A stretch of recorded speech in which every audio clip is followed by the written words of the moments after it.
Oi pessoal, bem-vindos ao Didática Tech. Nessa aula a gente vai aprender grafos computacionais usando o TensorFlow. Essa aula é uma continuação da aula anterior, para quem não viu, deixar recomendado aqui. Ela faz parte de um curso aqui de TensorFlow que a gente está dando gratuitamente no canal aqui Didática Tech.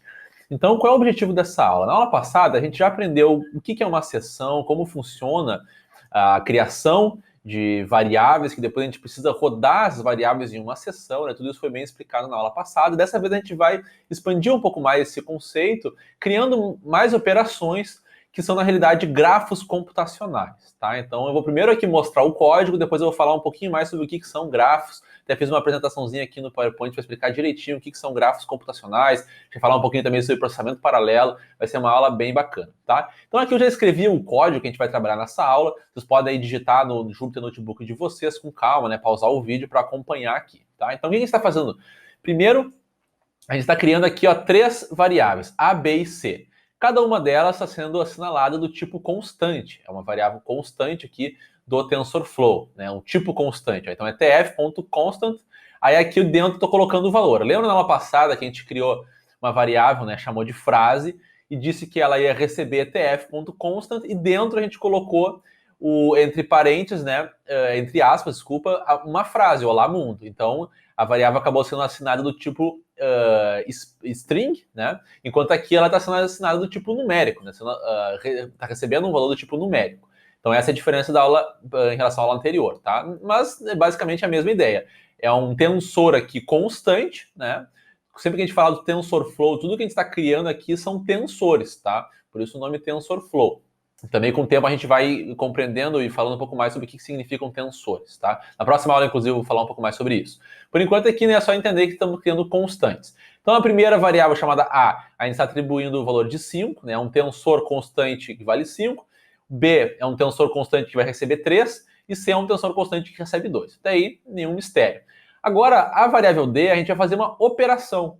Ó, então, essa é uma coisa que a gente não viu ainda. A gente está criando aqui um outro tipo, ó, do TensorFlow. É o multiply aqui, ó. Então é tf.multiply e a gente está informando dentro o que a gente vai multiplicar. A gente vai multiplicar a variável A com a variável B. Tá? Então, basicamente, esse aqui, o D, é um tensor de multiplicação que multiplica dois outros tensores, o tensor A e o tensor B, que nesse caso aqui são tensores constantes, né? Duas constantes, ok? Depois a gente criou uma variável E, que é um tensor de adição. Ele vai adicionar o tensor B com o tensor C, ok? E depois a gente criou a variável F, que vai subtrair o tensor D do tensor E. Então aqui, se a gente for reparar, ó, a variável F vai subtrair a D e a E. Ó, tá? Então, a D e a E, cada um depende das variáveis A, B, C, né? E a F depende apenas da D e da E, ok? Então, criando isso, a gente vai agora, a gente fez o blueprint, né, do nosso código, como a gente comentou na aula passada, só que para rodar, para realmente tirar valores disso daqui, a gente precisa abrir uma sessão, certo? Então aqui a gente está abrindo uma sessão, tf.session, estou salvando isso na variável sess, e aqui eu criei uma variável chamada saída, que vai rodar justamente, né, aqui no caso a nossa última variávelzinha f, ó. Então eu botei aqui sess.run f. Tá, então aqui, né, como a aula passada a gente viu, a gente precisa rodar isso, né? Então, exatamente como a gente fez na aula passada, a gente está rodando aqui a variável f. A partir desse momento, quando a gente fizer isso, né, todas essas variáveis do TensorFlow aqui, né, que a gente criou, vão receber esses valores de fato. Até antes disso, antes de rodar a sessão, elas não teriam recebido os valores, apenas tinham criado os tensores, tá? A partir do momento que a gente rodou, aí sim elas começam a receber os valores, tá? A gente já vai ver isso aqui com mais detalhes. E aqui eu criei um elemento novo que a gente não tinha falado na aula passada, que é sess.close, que é para fechar a sessão. Isso aqui é uma boa prática, tá, gente? Porque quando a gente fecha a sessão, né, dá um close, os resultados da sessão continuam salvos, tá? Mas os recursos utilizados durante a sessão ficam livres, tá? Depois que a gente fecha a sessão. Então isso aqui é uma boa prática, principalmente quando a gente está trabalhando com códigos maiores, né? Com muitos dados, tá? Então é bom já ir se acostumando com esse tipo de prática aqui. Não é uma coisa obrigatória, mas é uma boa prática, tá? Então já quis colocar aqui nesse código. Então vamos rodar essa célula aqui, colocando para rodar. Não aconteceu nada, não imprimiu nada na tela. Por quê? Não era para ter impresso na tela? Olha, a gente não deu o comando print, certo? Então ele não imprimiu nada na tela. Cadê o comando print? A gente apenas executou tudo aqui, tá? Então agora eu quero ver qual é o resultado disso aqui. Eu quero saber qual é o resultado, como é que eu sei qual é o resultado, né? A última variávelzinha f, ela depende da D e da E, que por sua vez depende da ABC. Então, na realidade, o resultado final está aqui, né? Na F. Só que então o que eu coloco aqui? Eu coloco para imprimir, vamos ver se vocês lembram da aula passada. Ó. Eu coloco para imprimir F, ou seja, o resultado final vai estar aqui, ou eu coloco para imprimir saída. Né? Pensa um pouco aí. É para imprimir F ou saída? Se eu botar para imprimir F, ele não vai imprimir o resultado, ele vai dizer apenas que F é um tensor do tipo subtract. Né? Agora, se eu pedir para imprimir saída, ele vai imprimir o F rodado já aqui. Eu já botei ele para rodar aqui na seção. Ó. Então, o resultado mesmo de todas essas contas está salvo aqui, ó, nessa variável saída, que a gente viu na aula passada. Então, é por isso que eu tenho que botar para imprimir a saída. A gente vê que o resultado final é 10, tá? Dessa conta toda que foi feita. Se eu colocasse aqui, ó, vamos botar embaixo então.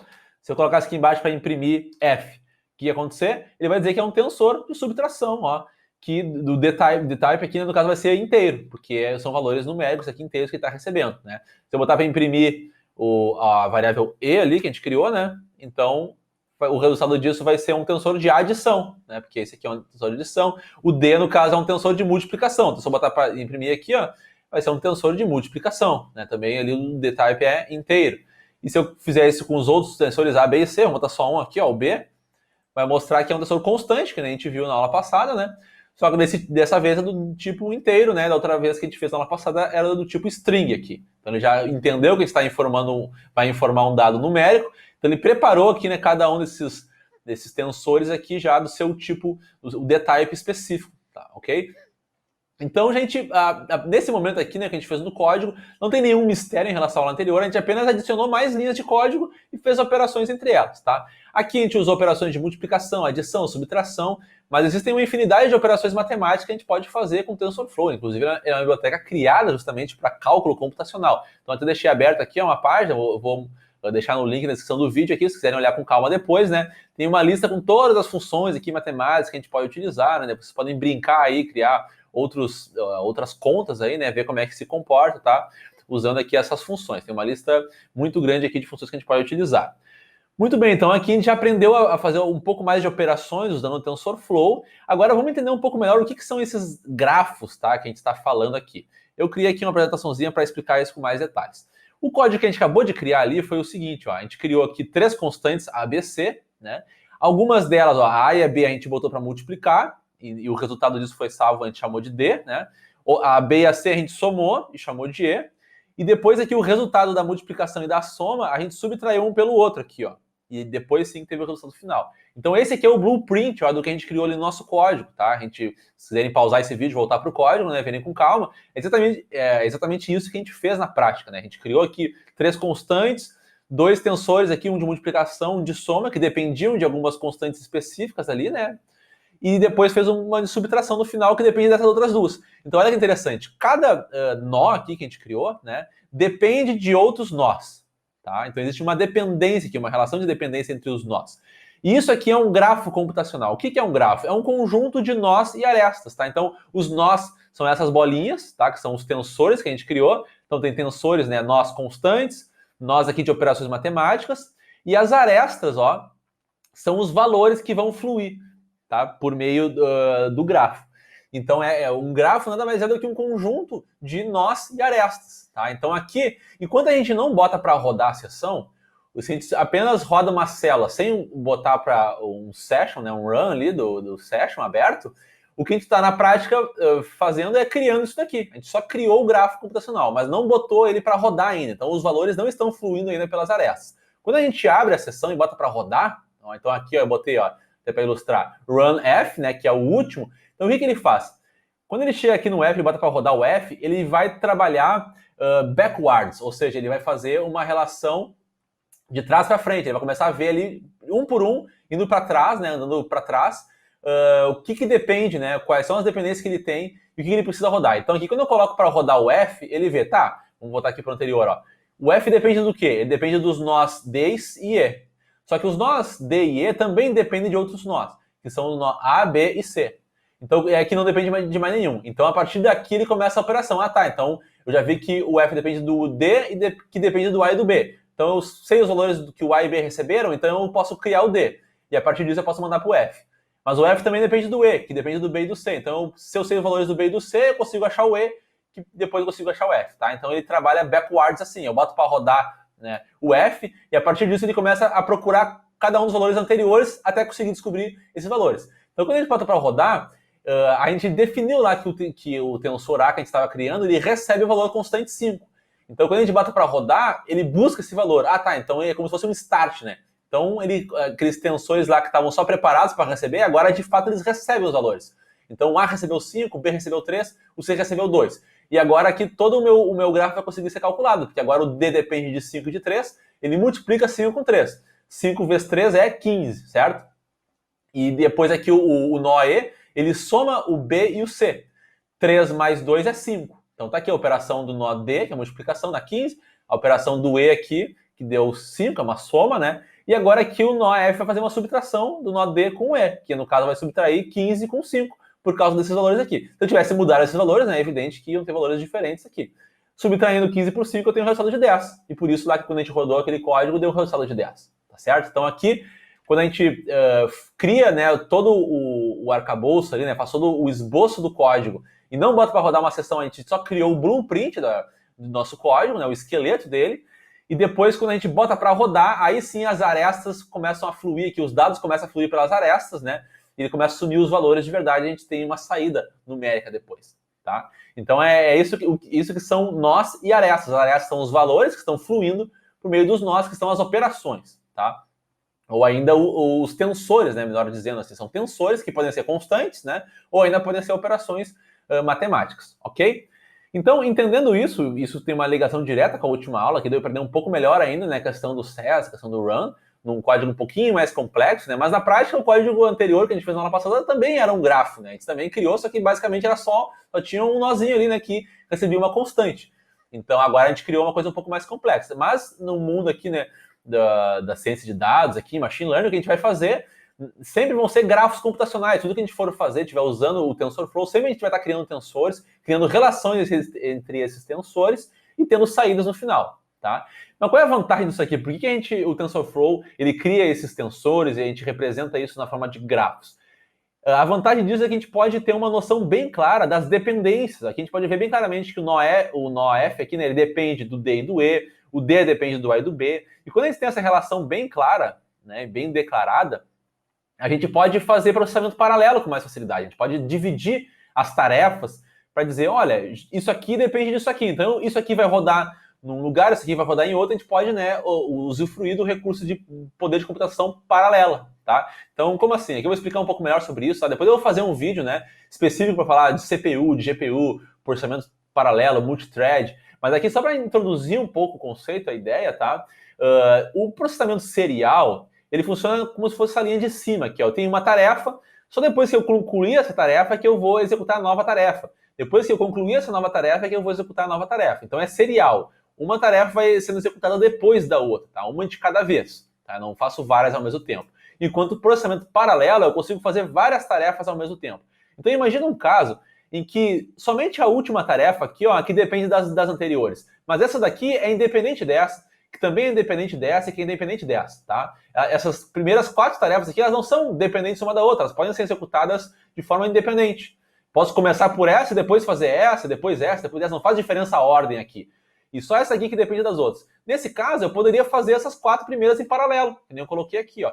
Então, se por acaso eu tivesse um processador, né, que consegue executar várias tarefas, um processador multithread, né, ele consegue fazer várias operações em paralelo, não apenas uma só, ele poderia agrupar essas 4 tarefas aqui iniciais, porque ele viu que elas são independentes, e vai fazer elas 4 ao mesmo tempo, né, todas em paralelo, e quando ele está fazendo essa, ao mesmo tempo ele está dedicando aqui uma outra thread para fazer essa, né, supondo um processador ali com vários núcleos, né, está dedicando cada um para uma tarefa, depois a última tarefa vai ser executada quando essas anteriores estiverem concluídas. Tá? Então isso aqui, vocês concordam comigo, que vai ser muito mais rápido do que isso daqui, ó. Imagina um processador aqui que consegue fazer só uma thread de cada vez. Então mesmo que essas tarefas sejam independentes, como ele só consegue fazer uma tarefa de cada vez, ele vai ter que fazer essa, só depois de fazer essa, porque ele não consegue fazer mais de uma coisa ao mesmo tempo.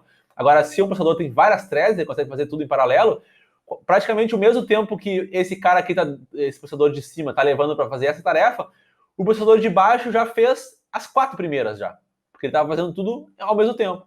E depois, quando o processador de cima estiver fazendo a segunda tarefa, esse aqui já vai estar concluindo, fazendo a última tarefa. Tá? Então, por isso que o processamento de baixo vai ser muito mais rápido.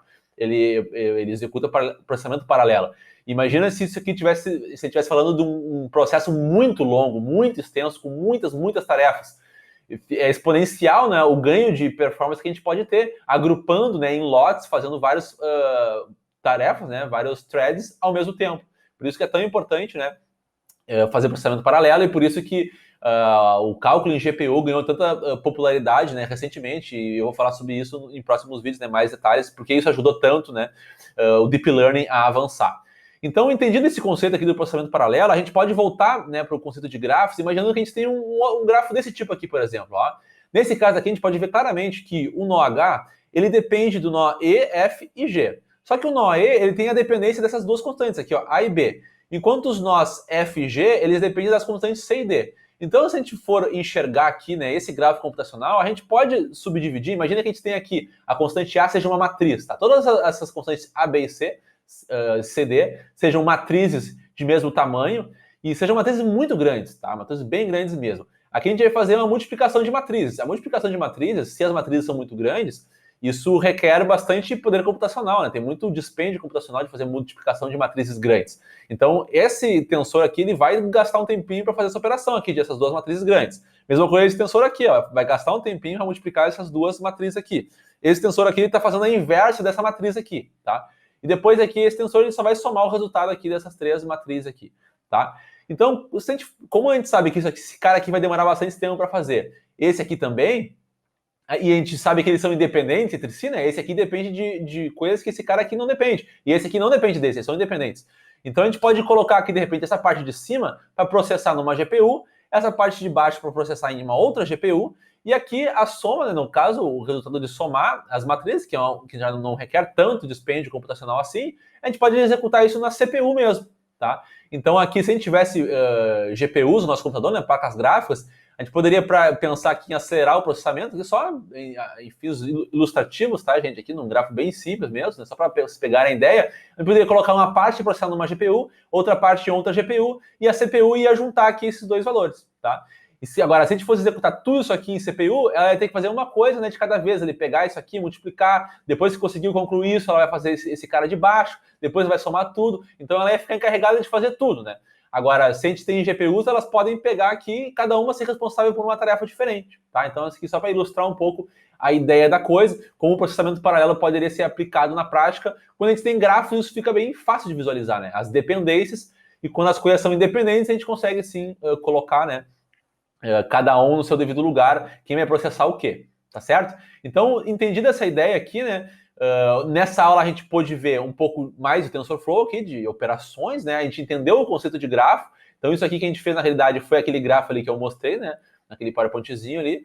E agora na próxima aula a gente já vai avançar um pouco mais, estabelecendo tipos para cada um dos tensores e entender um pouco mais o conceito de tensor, tá? Agora que a gente já entendeu bem a questão de seção, de rodar, de grafo, agora vamos ir um pouquinho mais, um pouco além do conceito de abstração, assim, do que é um tensor, né, na prática, e também estabelecer tipos dos tensores, os D-types, né? Até aqui, por enquanto, automaticamente ele estava criando um D-type, né? Mas a gente também pode assinalar o que a gente quer, se a gente quer um D-type específico em algum tensor, tá certo? Se está gostando desse curso, não deixa de colocar o teu like aí no vídeo, né? Se inscreve no canal, e a gente se vê já no próximo vídeo aqui. E não se esqueça também que na descrição do vídeo está todos os detalhes dessa playlist, né? Aula por aula. Se você chegar aqui nesse vídeo, né, caiu de paraquedas, querem ver as outras aulas, só ver aqui na descrição do vídeo tudo detalhadinho, qual aula vem depois de qual, né?